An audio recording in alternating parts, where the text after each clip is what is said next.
everybody, my name is Jessica Holyfield. I'm a professional dancer, professional dance choreographer, and dance educator based out of the southeast of the United States. And today we're going to be taking a look at Won's Lee Chaeyeon versus PROWDMON's Rosy from Street Woman Fighter Season 1. Now, I'm currently watching Season 1 in exact correspondence to what is actively happening in Season 2 of the show. So that helps me be able to really understand the context of what the challenges are, as well as be able to kind of compare in different ways what I think is happening in the show. So anyway, let's go ahead and get into it. Ready? Fight!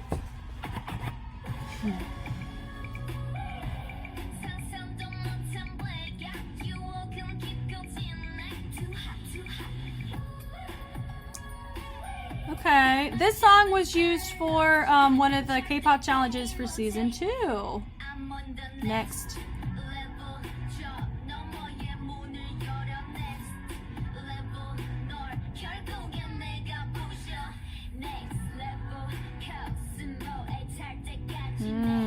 Okay.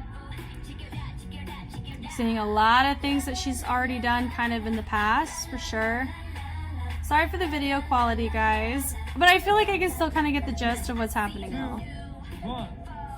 Okay, switch it up. Here we go. How you like that?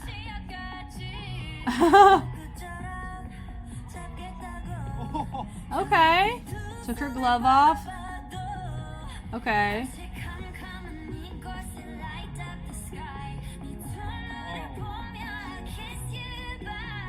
Okay.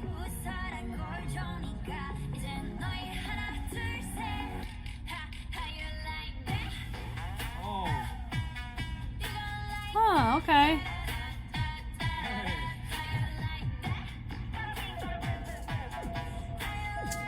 Okay.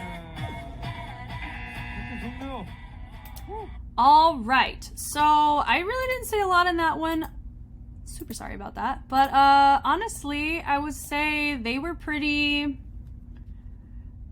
even to a certain degree. I would say the only difference is we'll talk about it when we get to her. But so we go. So it's Lee Chaeyeon. So context here, because I am watching this during Season 2. I had just recently reacted to the K-pop challenges, and I believe it was with the SM, right? SM challenge between, it was Lady Bounce and Deep and Dop, right? So I think that was one of their songs. So I think it was interesting to see that song played in freestyle here. So I thought that was interesting. So she's kind of, you know, she's starting it up, so they're starting that timer because I guess like I've been noticing, they get to choose who goes first, but it feels like in the second season, like they know who goes first. Do you know what I mean? And the songs are tailored too well to their style. I really like the randomness of this, where it's like, if you're lucky, if you know the song, you're lucky. If you don't, you know, I'm sorry for you, you know? So I like that dynamic of this season in comparison to Season 2. I know they probably don't have that.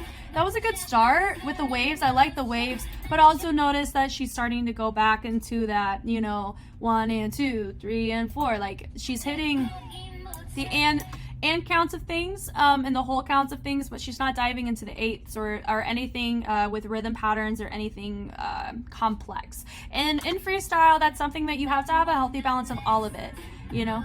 So she's hitting the lyrics, you know, but a lot of her grooves, she's doing ambidextrously on both sides. She's hitting them on both sides. But the downside to that is, you know, that may work in beginner choreography, but when you're up against somebody, when you have an unknown level of ability, you can't, you know, you have to make it where it's a no contest. You're the winner. Do you know what I'm saying? Like, you got to really bring it to the next level, you know? But I really feel like, because I've already reacted to her first battle against Dola, and to be honest, it's kind of, this one's a little bit underwhelming in comparison to what she was trying to do in that battle. I just feel like she's kind of given up even faster here, going into those grooves we have seen direct correlation to already, you know? And the hitting the hip accent, dropping to the floor, going forward and back, you know, coming back up. Let's see if she makes it through. 2, 1. She made it, you know, she made it through her timer, so that's improvement for me. But now we're going to move on and see Rosy from PROWDMON. She has gloves on here. because of what she was wearing, I was honestly expecting her to do locking, you know, because of what she's wearing, but also that's not what she did.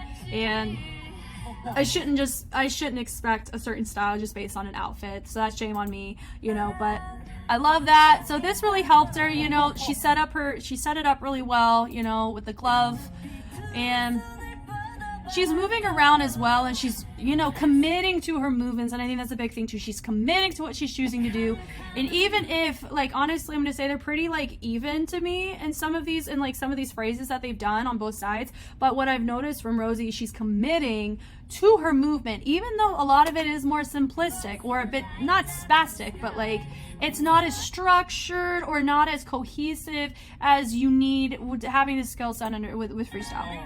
You know, I like that tension she had.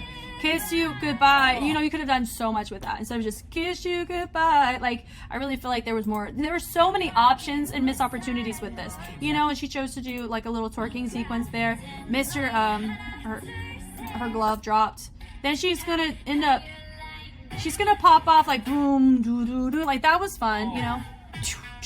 But also, look, she's being very simple too with her pas de bourrée. Like da da da da da, but she's not justifying anything else behind just the words, like the key words in her simple movement. So the simple movement just looks like her limit, you know. Like, there's a difference between doing something super complex. Lip J's a great example of that.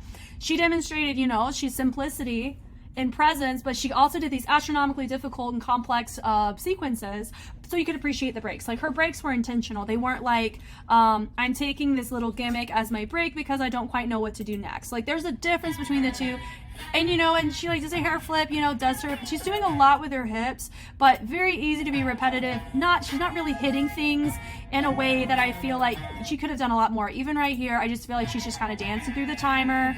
So I will say, you know, if I were to pick a winner out of the two, I'm gonna have to go with Rosy, and I think because it goes with Chaeyeon, really gave up about 18, 19, 20 seconds left on that timer, but she made it all the way through the timer, which is different than with Dola. I also don't know the order in which these were done, so I don't know if this was her first round, was her third round, I don't know. All I know is this round really, her essence suffered a lot, and that's a big thing when you do rematches, which is why I think I loved Lit J's and Rosalind's match so freaking much, is that it didn't lower in quality, it actually jumped up in quality, you know. And that's what rematches should be, and that's what matches should be, right? But what I've noticed is that when people battle over and over again, at least in this show that I've seen so far, they deteriorate astronomically the more you watch them, because you just see their movements repeat. So that's why I'm going to go with Rosy. Unfortunately, I wish, you know, I really am rooting for Lee Chaeyeon. I hope she pulls out a win one of these battles I watch, but also, you know, if the one I just watched against Dola was her first one, then I am not as hopeful. So, but these have been incredible to watch so far. Thank you so much for watching. I hope this was helpful in some way. I'm very much looking forward to the dialogue of these. Please let me know your thoughts, any information that you think would be helpful for me in appreciating these dancers more. And I'm looking forward to continuing on watching season 2 while also reminiscing on these in season 1. Like I said, I have no idea who's won any of these. I don't know who's won the challenges or all that. All I know is that Holy Bang wins the entire competition, but there's a lot of competition between now and then for me to appreciate. So thank you guys again, and I will check you later. Bye.